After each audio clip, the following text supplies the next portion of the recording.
오늘 에베소서 말씀을 가지고 그리스도인으로 산다는 것이라는 제목을 하나님 말씀 증거하도록 하겠습니다.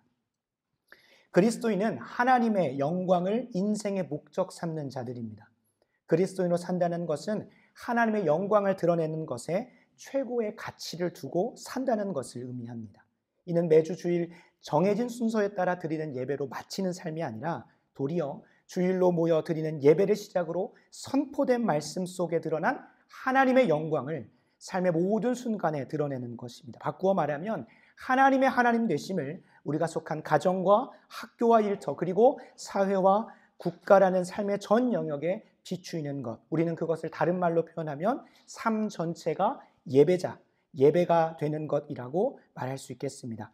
삶 전체가 예배가 되는 것, 하나님의 하나님 되심을, 그 영광의 광채를 우리가 속한 모든 영역에 비추이는 것, 우리가 그것을 그리스도인으로 산다고 말할 수 있겠습니다. 그러나 많은 사람들이 자신을 그리스도인으로 규정하지만 그리스도인으로 사는 것이 구체적으로 무엇인지 모르고 살아갈 때가 참 많습니다.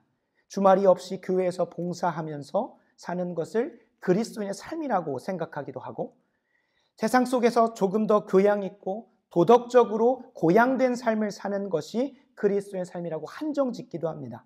그리고 많은 교회에서도 더 많은 사람들을 교회에 앉혀놓고 있는 것이, 그 전도하는 것이야말로 그리스도인의 삶의 최종 목적이라고 생각하기도 합니다.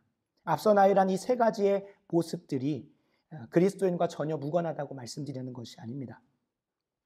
하나님은 성경을 통해 더욱 깊고 풍성한 그리스도인의 삶, 우리가 마땅히 삶으로 인하여 하나님을 예배하는 삶을 이야기하고 있음에도 불구하고 우리가 이 사실을 간과한 채 살아갈 때가 있습니다. 그래서 참으로 안타깝게도 많은 그리스도인들이 삶 전체에서 하나님을 예배함으로 인하여 누릴 수 있는 그 삶의 목적 삼고 하나님을 예배하는 삶을 살 때만이 만끽할 수 있는 참된 기쁨과 만족을 누리지 못한 채 살아가는 안타까움이 있습니다. 여기에 있는 이 마이크의 존재 목적은 소리를 증폭시키는 겁니다. 마이크 안에 제 목소리가 들어감으로 인하여 제 목소리의 자금을, 이 목소리에 인풋된 소리를 증폭시켜서 출력하는 것이 이 마이크의 존재 목적이고 창조 목적입니다.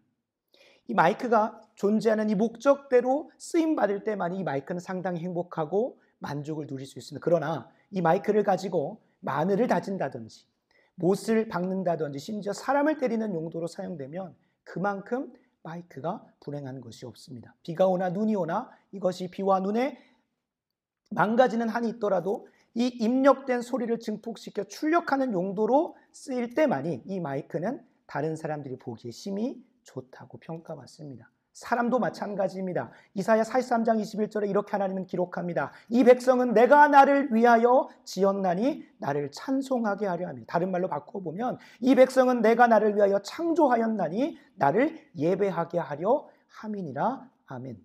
사람도 창조 목적이자 그 존재 목적대로 하나님의 영광을 드러내는 예배자로 살아갈 때만이 참 만족과 참 기쁨을 누릴 수 있다고 성경은 증언하고 있고, 오늘 우리가 함께 살펴보는 에베소서의 기자인 사도 바울도 먼저 이 사실을 깊이 깨닫고 이 사실을 깊이 알기를 원하는 에베소 교인들에게 목자의 심정으로, 목자의 그 긍휼한 마음으로 오늘 편지를 쓰고 있다는 사실을 우리가 기억해야 할 것입니다.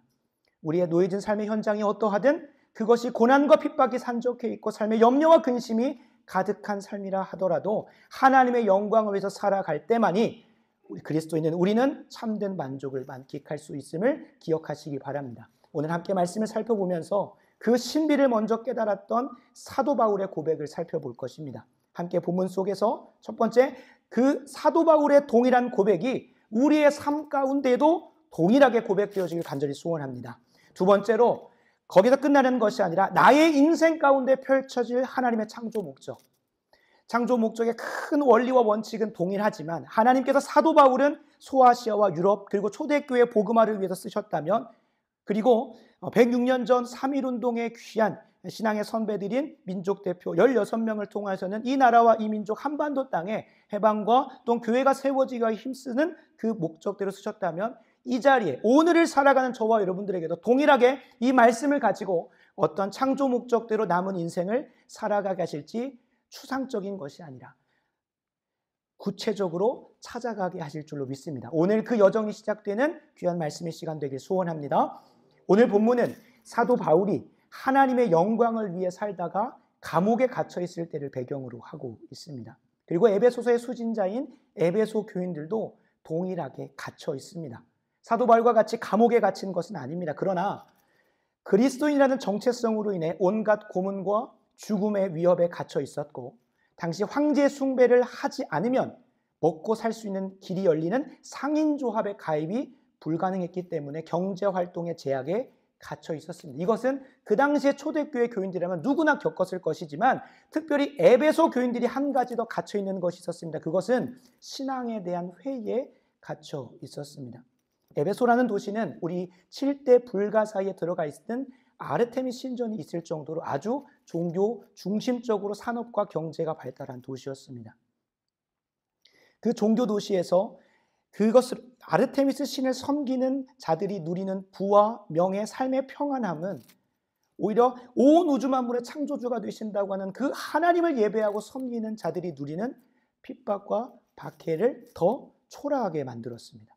화려하고 웅장한 아르테미스 신전과 달리 마땅한 예배 처소가 없어 카타콤에서 그리고 가정교회에서 몰래 예배를 드려야 되는 그들의 처지는 신앙의 회의감을 일으키기에 아주 충분했습니다. 그것뿐만이겠습니까? 자신들의 세계에서는 가장 선두그룹이고 가장 먼저 치고 나가고 있다고 하는 사도 바울은 어떤 상황이 있습니까?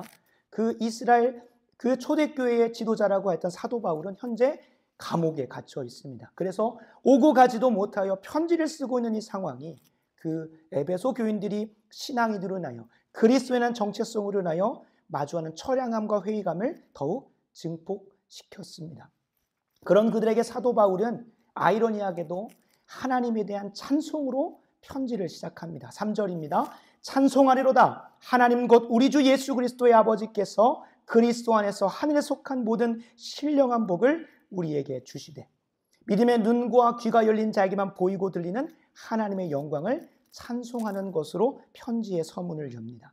하나님은 결코 하나님을 찬양할 수 없는 상황에 갇혀 있는 바울의 찬송을 통해 에베소 교인들도 자신들의 눈과 귀에 담겨지는 현실 너머에서 역사하고 계시는 하나님의 영광을 보기를 원하셨습니다. 하나님은 바울이 눈에 선이 보이는 죄수의 모습이 아니라 오히려 그 눈을 열어 자녀의 삶을 보게 하셨고, 자신의 귀에 선명히 들리는 간수들의 불호령이 아니라 그 귀에 하나님을 향한 찬양과 하나님의 영광을 찬양하는 소리를 듣게 하셨습니다. 그리고 그 영광스러움을 자신의 입술에 담아 에베소 교회에게 찬송으로 보내주셨습니다. 그리스도인답게 사는 삶으로 인해 삶의 제약과 경제적 손해와 사회적 고립과 박탈감을 경험하고 있는 에베소 교인들뿐만 아니라 오늘 우리에게도 동일한 영광을 보여주시길 간절히 소원합니다. 아멘이십니까? 지금은 하나님의 말씀대로 사는 것이 매우 미련해 보이는 것을 넘어선 시대입니다. 비난을 받는 시대이고 손해보는 것을 넘어서서 사회적으로 지탄을 받는 시대입니다. 단적인 예로 오늘 이은혜 집사님께서 기도 가운데 나눠주신 혼란 전국 가운데 매주 토요일마다 아모스 5장 24절 말씀을 믿음으로 붙들고 대한민국의 혼란 전국을 위해 전국적으로 기도하는 세이브 코리아가 그 예입니다. 그 자리에서는 목사님들을 비롯해 국가의 정상화뿐만 아니라 한국교회가 더 잘 봐야 될 이 대한민국의 회복을 위해서 기도하며 목소리를 내는 그리스도인들이 대대적으로 사회적 비난을 받고 있습니다. 입에도 담을 수 없는 비난과 표현들이 언론과 또 수많은 커뮤니티에서 난무합니다. 국가의 존망을 둔 기로에 선 대한민국의 현실 앞에서 안전불감증에 걸려 무관심을 일삼고 그 자리에 삶의 터전이 바쁘다는 핑계로 기도하지 않고 나라를 위해 애쓰지 않는 사람들을 깨우기 위해 그 애쓰고 있는 발걸음들을 지탄하는 소리가 가득합니다. 이것뿐만이 아닙니다. 신앙의 가정에서도 그리스도인답게 살고자 할 때 우리는 어떤 표현을 받습니까? 너무 극성이라는 이야기를 듣기도 합니다. 학교와 일터에서는 어떻습니까? 그리스도인은 이유로 때로는 낙인 찍히기도 하고 외톨이가 되기도 합니다. 우리에게도 사도 바울에게 보이고 들렸던 하나님의 영광이 오늘 이 말씀의 시간을 통해 한 절 한 절 살펴보는 그 말씀의 시간을 통해 비춰지기를 간절히 소망합니다. 사도 바울과 같이 감옥이라는 암담한 현실은 아닐지라도 우리 각자에게 놓여진 그 암담한 현실 속에서도 사도 바울을 찬송하게 만들었던 그 찬란한 하나님의 영광이 우리의 영혼 가운데 비추어져서 그리스도인답게 살아가는 매일매일의 삶 가운데 우리의 삶에서 그 능력을 경험하고 하나님의 동행하심을 경험함으로 사도 바울이 그랬던 것처럼 다른 이들에게, 힘들어 지쳐 넘어져 있는 이들에게 그 영광을 비추어주고 전해줄 수 있는 저와 여러분 되길 간절히 소원합니다. 그 사도 바울에게 비추어졌던 그 영광이 무엇인지 3절부터 오늘 본문 14절까지 한 절 한 절에 세부적으로 기록되어져 있습니다. 크게 편의상 세 개의 영광으로 저희가 구분해서 살펴볼 텐데, 편의상 나누는 것이고 삼위일체 하나님의 한 단면들일 뿐이지 한 하나님, 삼위일체 한 하나님의 영광의 모습이라는 것을 꼭 기억해야 됩니다. 첫 번째, 두 번째, 세 번째라고 하니까 영광이 세 가지가 있나 보다가 아니라 삼위일체 하나님이 한 분이신 것처럼 그분으로부터 발산되어지고 우리에게 비추어지는 그 영광은 영광의 단면일 뿐이라는 것을 꼭 기억하시기 바랍니다. 첫 번째 영광은 3절부터 6절에 기록되어진 본질상 진노의 자녀였던 우리를 하나님의 자녀로 빚으시는 성부 하나님입니다. 영광이라는 표현을 우리가 본문 속에서 이해를 할 때 영광을 너무 거창하게 생각하지 마시고 하나님의 하나님 되심이 우리에게 드러나셨다, 보여주셨다, 보이셨다, 어려운 표현으로 계시되었다라고 이해하시면 오늘 메시지를 계속해서 따라오실 수 있습니다. 하나님의 하나님 되심이 드러난 첫 번째 영광은 본질상 진노의 자녀였던 우리를 하나님의 자녀로 빚으시는 성부 하나님이시라는 겁니다. 3절에서 5절입니다. 찬송하리로다 하나님 곧 우리 주 예수 그리스도의 아버지께서 그리스도 안에서 하늘에 속한 모든 신령한 복을 우리에게 주시되 그 복이 무엇이냐? 그 복이 4절에서 5절에 소개가 되는데 곧 창세전에 그리스도 안에서 우리를 택하사 우리로 사랑 안에서 그 앞에 거룩하고 흠이 없게 하시려고 그 기쁘신 뜻대로 우리를 예정하사, 얘가 중요합니다, 예수 그리스도로 말미암아 자기의 아들들이 되게 하시는 그 신령한 복을 하나님께서 허락하셨다는 거예요. 하늘에 속한 모든 신령한 복을 정리하면 창세전에 우리를 택하사 하나님의 자녀가 되게 하셨다는 것입니다. 본질상 진노의 자녀였던 우리를 하나님의 자녀로 신분만 변화시킨 것이 아니라 더 중요합니다. 하나님의 자녀답게 살 수 있도록 우리를 빚으시고 양육하시고 훈육하시는 것이 하나님이 우리에게 예비하신 신령한 복 전부라고 말할 수 있겠습니다. 바울은 이 하나님의 영광을 마주하고 나서 자신이 마주한 감옥 신세를 해석하기 시작을 합니다. 그 신령한 복으로 해석하기 시작을 합니다. 로마서를 통해 바울은 이렇게 고백합니다. 로마서 8장 28절 29절입니다. 우리가 알거니와 하나님을 사랑하는 자 곧 그의 뜻대로 부르심을 입은 자녀들에게는 모든 것이 합력하여 선을 이루느니라.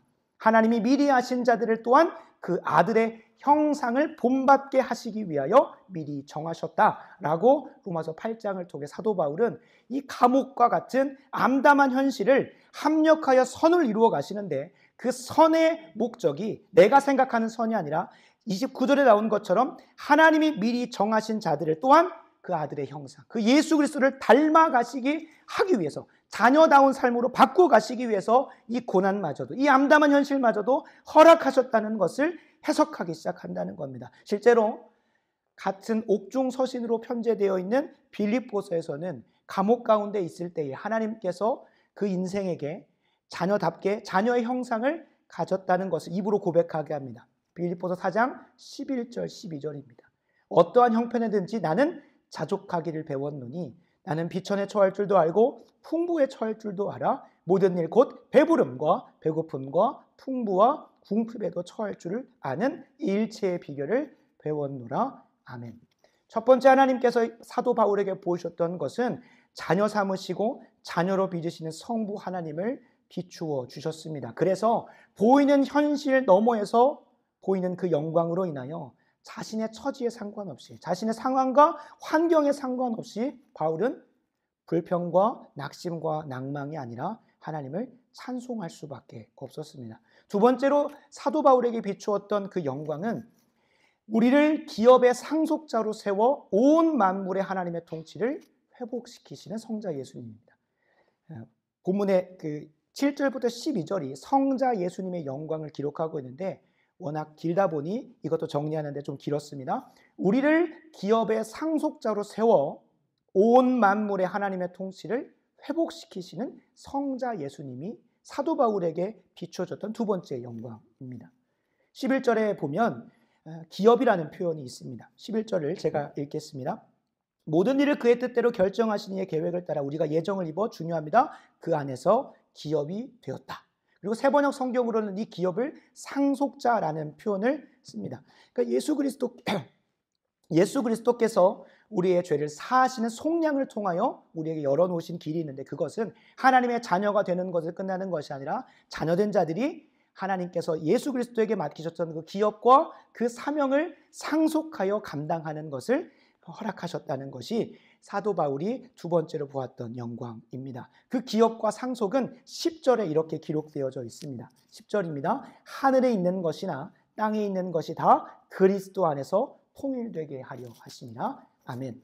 주님께서, 예수 그리스도께서 행하셨던 것은 우리의 죄를 사하시는 십자가 사건을 감당하셨습니다. 그러나 그것이 목적이 아니라, 우리의 죄를 해결하시고 끝나는 것이 아니라 우리에게 주님께서 감당하셨던, 주님께서 기업으로 삼으셨던 그 역사를 우리에게도 상속하시고 초대하셔서 감당하게 하신다는 겁니다. 예수님의 십자가 사건으로 이 시작되어진 이 10절의 사명은 풀어보면 하늘에 있는 것이나 땅에 있는 것은 온 만물을 가리킵니다.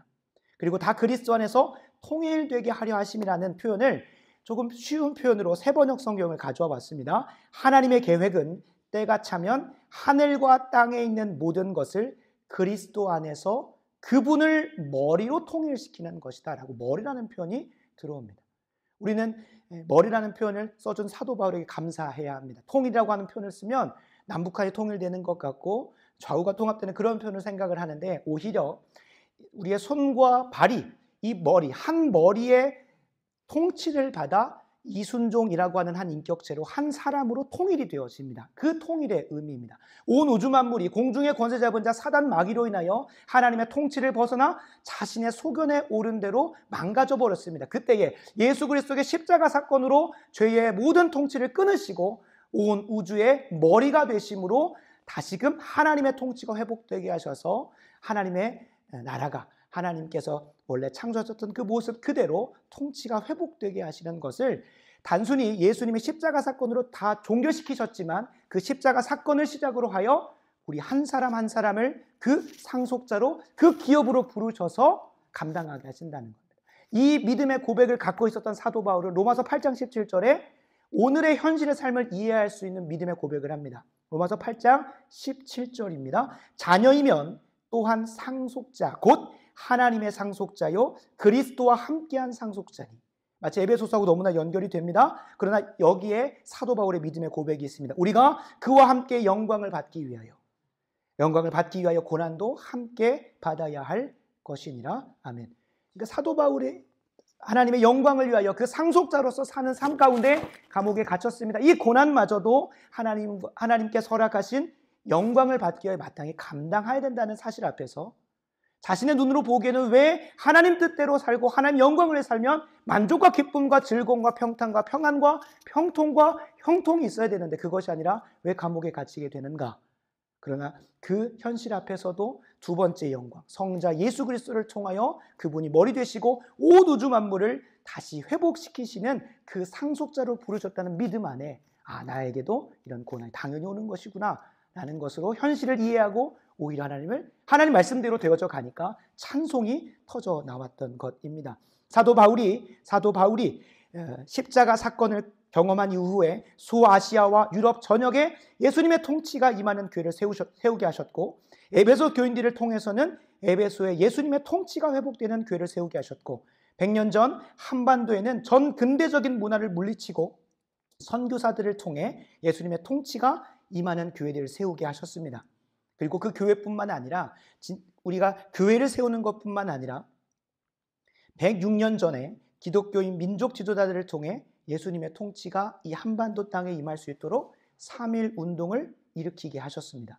그리고 건국 대통령 이승만을 통해 예수님의 통치가 임하는 대한민국을 세우게 하시려고 한성 감옥에서 그의 죄를 사하시고 또 새로운 삶을 시작하셨습니다. 당연히 그 연속선 상에서 사도 바울만이 아니라 에베소 교인들만이 아니라 100년 전 선교사들만이 아니라 민족 지도자와 이승만 대통령뿐만 아니라 누구에게도, 바로 이 자리는 저와 여러분들에게도 오늘 이병배 목사님의 입술을 통해 선포하셨던 것처럼 미니 복합타운을 이미 조성하시고 이곳 가운데 예수님의 통치가 임할 수 있도록 저와 우리 좋은교회 성도님들을 부르신 줄로 믿으시기 바랍니다. 그리고 당연히 이 믿음의 여정 가운데서는 사도 바울이 감옥에 갇혔던 것처럼 우리에게도 고난과 때로는 핍박이 있고 눈물 흘리며 하나님 앞에 절규하는 시간이 있을 것이라는 것을 알고 들어오시기를 간절히 소원합니다. 그러나 그 고난의 무게를 뒤덮는 영광의 무게가 오히려 우리 입술 가운데 절규와 한탄과 낙심과 절망이 아니라 하나님을 향한 찬송으로 바꾸시고 터져나오게 하실 줄로 믿으시기 바랍니다.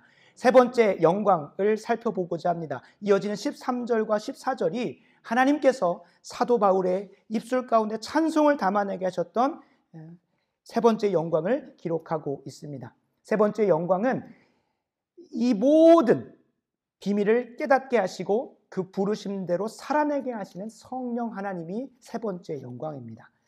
다시 한번 말씀드립니다. 이러한 비밀을 깊이 깨닫게 하시고 그 부르심대로 살아낼 수 있는 힘과 능력이 원천이 되시는 성령 하나님입니다. 이어지는 13절 14절에 어디 비밀을 깨닫는 것이 있으며 어디 부르심대로 살아내게 하는 말이 있냐고 물으실 수 있습니다. 이 본문은 아주 축약되어져 있기 때문에 우리가 성령 하나님에 대한 선 이해를 가지고 본문을 볼 때만이 더 깊이 은혜를 누릴 수가 있습니다. 성령 하나님은 요한복음 16장 13절 14절 말씀에 비추어 보면 성령 하나님은 우리에게 진리의 말씀, 구원의 복음을 깨닫고 믿게 하시는 분이십니다.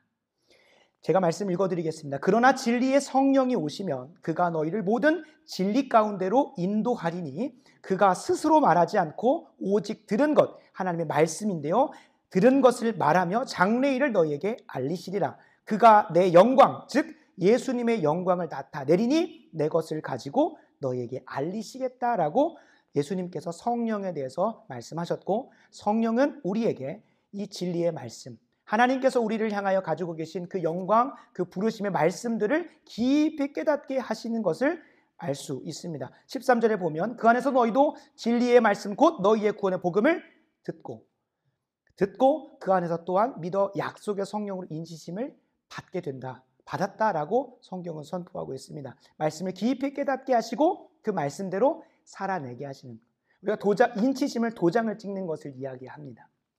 도장을 찍는다고 할 때에 이 도장은 내 것이야, 내가 이거는 인정했어 라고 하는 표현입니다. 그러면 성령께서 우리의 인생 가운데 도장을 찍는다는 것은 무엇이고, 또 14절에 다르게 표현하고 있는 것이 뭐냐면 우리 기업의 보증이 되신다는 것을 어떻게 우리에게 확인시켜 주실까요? 빌립보서 2장 13절을 보면 이렇게 표현합니다. 우리 안에서 일을 행하시는 이는 하나님이시니 우리 마음 가운데 소원을 두시고 행하신다고 합니다. 하나님의 말씀이 강단 선포됩니다. 그 말씀이 이전에는 들리지 않았습니다. 어려웠습니다. 하나도 들리지 않았으나 그 말씀이 그 심령 가운데 들리게 하시는 것도 성령의 역사고, 그 말씀이 내 것이 되어서 깊이 깨달아지는 것도 성령의 역사고, 그 깨달아진 말씀 가운데에 저 말씀대로 살고 싶다고 하는 소원을 두시는 것도 하나님이시고, 그리고 그 말씀대로 살 수 있는 능력과 환경과 여건과 그 모든 것들을 조성하셔서 감당하게 하시는 것이 성령입니다. 우리 마음 가운데, 우리 삶 가운데에 결코 하나님의 말씀에 1.1핵도 순종할 수 없는 것이 우리가 죄인이라고 고백하는 상태입니다. 하나님의 말씀에 그 원하시는 만큼 순종할 수 없는 것이 원래 우리의 본질상 존재라는. 그러나 성령께서 그 말씀을 들려주시고 그대로 행하고 싶어 만드시고 또 순종케 하시는 것, 그리고 순종의 열매를 맺게 하시는 그것이 성령이 우리에게 도장을 찍으시는 겁니다. 열매로 안다고 하였습니다. 우리가 그리스도인이라는 것, 하나님 말씀에 순종한다는 것은 나 순종할 거야 라고 말로만 끝나는 것이 아니라 그 입술의 고백대로 성령께서 우리에게 열매를 맺게 하심으로 도장을 찍어주시는 겁니다. 거봐, 너는 그리스도인이야. 거봐, 너는 하나님의 자녀고 너는 기업이며 너는 상속자라는 사실들을 깨닫게 하십니다. 우리의 지난날의 삶을 돌아봅시다. 하나님의 말씀이 들리기 시작하고 그 말씀대로 사라졌던 기억, 그것이 매 순간 모든 순간 가능한 것은 아닙니다. 사도 바울도 로마서 7장에 이렇게 고백합니다. 마음으로는 행하고 싶으나 그러나 내 육신이 그것을 행하지 못하게 만든다는 것. 사도 바울도 그 고백을 했던 것처럼 우리도 동일하게 하나님의 말씀을 100%다 순종할 수 있는 것이 아닙니다. 저 천국에 이르렀을 때 온전하게 이룰 그날을 소망하며 비록 부분적이고 때로는 제한적이지만 성령 충만을 사모하며 성령께서 내게 인쳐주시기를 사모하고 기업의 보증이 되어주시기를 사모하면서 그 말씀대로 고군분투할 때에 주님께서 때를 따라서 돕는 은혜로 우리에게 열매 맺게 하시는 것입니다. 그 영광을 사도 바울은 고백했습니다. 그러니 이 암담한 현실인 감옥의 차가운 바닥 안에서도 불평과 불만으로 육신에 따라서 행하는 것이 아니라 오히려 성령을 따라 행하고 영을 따라 행함을 통하여 생명의 열매인 찬송과 찬양을 그 입술 가운데 맺었다는 것을 우리는 기억해야 됩니다. 하나님께서 사도 바울에게 비춰졌던 그 영광, 단 하나의 영광이지만 그 세 개의 단면으로 보여지는 그 영광이 이 말씀을 통하여 우리 성도님들의 삶 가운데도 그리고 이 좋은 교회의 모든 권속들에게도 동일하게 비추어지기를 소원합니다. 그러나 영광이 비추어지고 끝나는 것이 아니라 그 영광이 그 삶의 순종으로 열매 맺어서 내가 입으로만 그리스도인이 아니라 정말로 하나님의 영광을 위해 사는 그리스도인의 열매를 가정과 학교와 일터 그리고 하나님께서 허락하시는 범위 안에서 나라와 민족을 위해서마저도 쓰임받을 수 있는 저와 여러분 되기를 간절히 소원합니다. 말씀을 마무리합니다.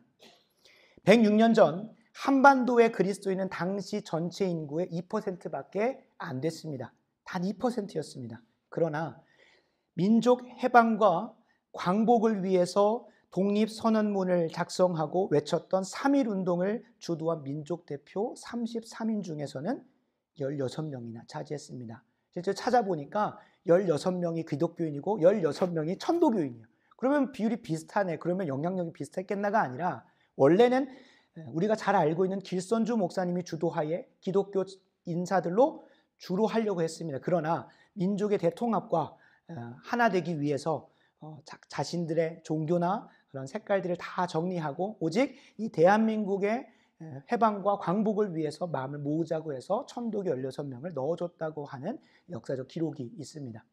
33인 중에 기독교인들이 대부분이었고 그런 영향력을 미쳤다는 거예요. 단순히 이 3.1운동을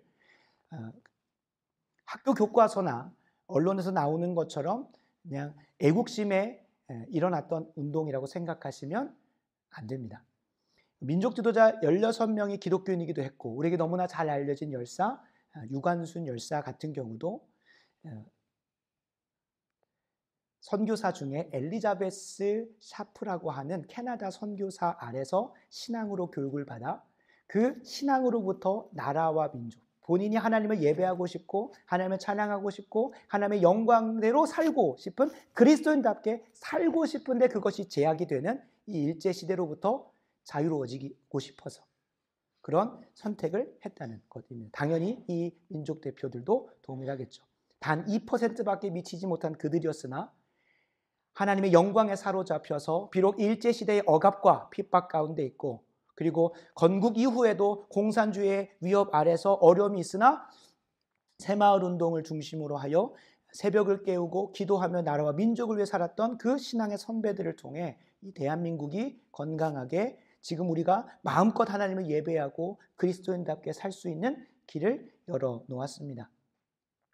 바라고 원하옵기는 그들은 이 시대와 장소와 환경을 살아갈 수 없었습니다. 제가 많이 표현하는 것인데 아브라함은 결코 이 시대의 사명과 소명을 감당할 수 없었습니다. 다니엘은 꿈꿀 수도 없었습니다. 다윗 왕은 그 시대의 사명과 소명을 감당했을 뿐이고 이 대한민국의 사명 그리고 우리를 이 자리에 세우셔서 좋은 교회를 세우시고 미니복합당을 허락하시고 특별히 전라도라고 하는 땅에 우리를 태어나게 하시고 자라게 하시는 것은 하나님의 후회하심 없는 은사와 부르심이라는 것을 우리가 기억해야 될 것입니다. 이때에 일제시대 때는 교회를 핍박하는 일제와 맞서 싸우는 삶을 기업 삼아 상속자요 자녀로 그들을 살게 하셨던 것처럼 대한민국 건국 이후에는 기독교의 씨를 말리는 적그리스도 세력인 공산주의와 맞서 싸우는 삶을 우리 신앙의 선배들에게 살게 하셨던 것처럼 지금 우리들에게는 하나님의 자녀요 상속자로 어떠한 삶을 살게 하시는지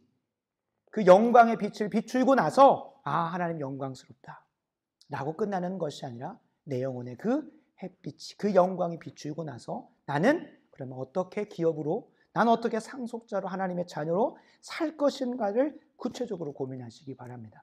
하나님께서 허락하신 은사와 부르심 안에서 가정에 하나님의 통치를 회복해야 한다면 그 가정을 사명지요 소명지 삼고 그곳에 하나님의 통치, 예수님의 통치를 회복하시기 바랍니다. 그러나 혼자가 아님을 기억하시기 바랍니다. 세 번째 영광에서 보았던 것처럼 우리 안에 말씀 주시고 우리 안에 능력 주시고 우리 안에 살아갈 수 있도록 그 모든 것을 주관하시는 성령 하나님을 의지하여 나아간다면 비록 철옹성과 같은 가정의 복음화에도 하나님께서 저와 여러분들을 통해 사도 바울을 통해 에베소 교인들에게 그 영광을 보였던 것처럼 가정 가운데 그 하나님의 영광을 비추실 겁니다. 더불어 우리가 속한 학교와 일터 또한 그렇습니다. 내가 그리스도인의 삶을 사는 것이 때로는 손해를 보고 때로는 핍박받고 때로는 고립 가운데 있을 수 있으나 그곳 가운데서도 성령을 의지하여 하나님께서 허락하신 주일 강대 선포되는 그 말씀 하나하나를 따라 그곳에서 통치를 확장하다 보면 비록 2%밖에 안 되는 그 영향력, 그 숫자가 온 대한민국을 자유대한민국으로 또한 한국교회를 세우는 귀한 터전으로 바꾸어 놓으셨던 것처럼 우리를 부르시고 있다는 사실을 기억하시길 소원합니다. 그 영광스러운 삶을 하나님이 오늘뿐만 아니라 말씀을 펼 때마다 기도의 무릎으로 엎드릴 때마다 우리 성도님들 삶 가운데 찬란하게 비추어 주시길 소원합니다. 그 삶이 결코 순탄하지만은 않습니다. 그러나 하나님이 우리를 지으신 목적대로 하나님의 영광을 목적 삼는 삶을 그리스도인답게 살아갈 때만이 하나님께서 예비하신 참된 만족과 기쁨이 있다는 사실을 기억하시기 바랍니다. 바라고 원하옵기는 바울과 같이 절망 가운데 있는 자들에게마저, 절망과 낙심 가운데 있는 자들에게마저 기쁨으로 그 영광을 전할 수 있는 정말 복되고 귀한 우리 성도님들의 삶이 되시길 간절히 소원합니다.